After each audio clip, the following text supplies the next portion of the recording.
To me, education is a tool for empowerment.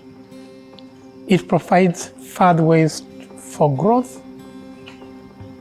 and growth in different spectrums: economic growth, intellectual growth, name it.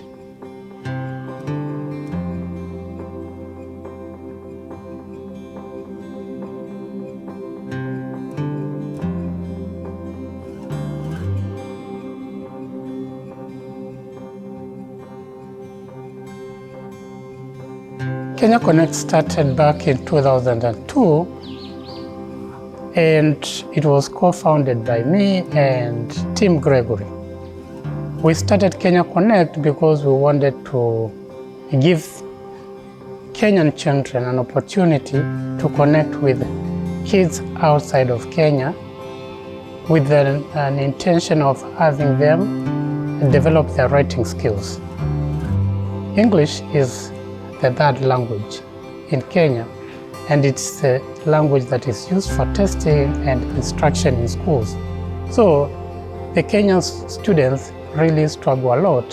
So we found that connecting Kenyan students with the students outside of Kenya would give them an opportunity to learn firsthand, and also to have an opportunity to learn their culture, which was very enriching because these students, live in the village. I've never moved out of the village, so they have no sense of the world beyond the village.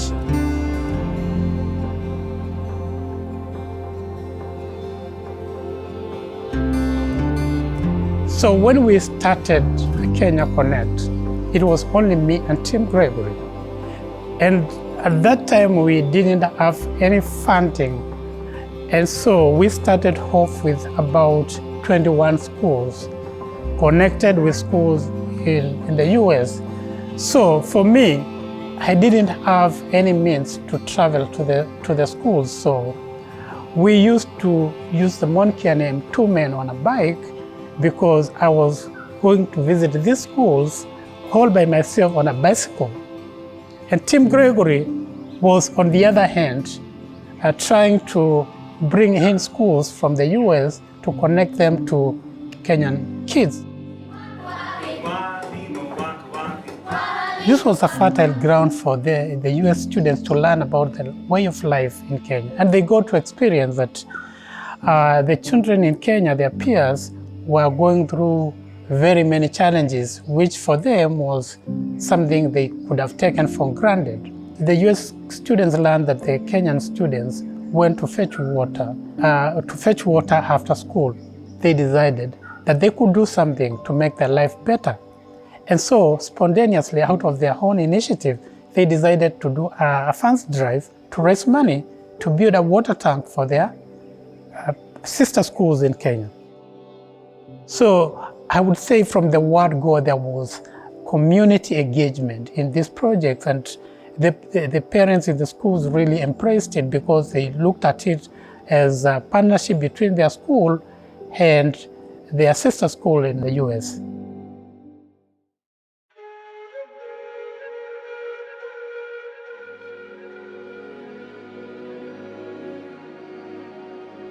By 2012, has really done considerable work in terms of improving the school infrastructure, but then we found that was not enough.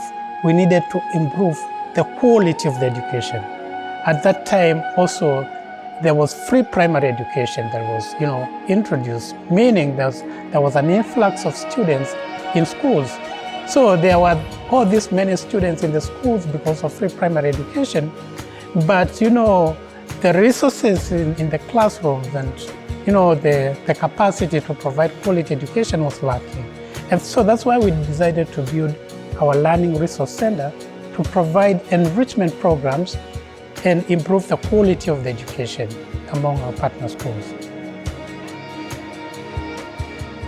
So we started programs that are aimed at breaking down barriers to education. Among them was building strong literacy.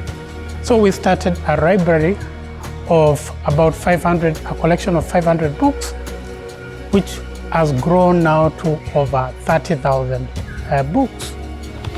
I'm a good reader. I've read so many books. And when this program was started in the school, in fact, I volunteered myself to be the teacher in charge because I know what reading does to a person. It enlarges your thinking, it opens your mind. You know so much about other people in other areas. And so these children of ours, after the program was introduced, they know a lot. When it comes to writing, they are creative because they can steal some words from the books they have read. They can even steal some style of writing from some books they have read. And so compositional writing in our school has become easier. Kenya Connect is celebrating our 20th anniversary. We are very grateful to our donors for the amazing support they have given us for those past 20 years to accomplish the many programs that we have to date. As we move on, we are requesting our donors to continue that support and appealing to new donors to come in and help us continue to build this work in Kenya Connect so that it can spread out beyond the village of Wamunyu to other parts, rural parts of Kenya and beyond. We want to make the rural villages around the world to be the villages that read and empower them with the power of education.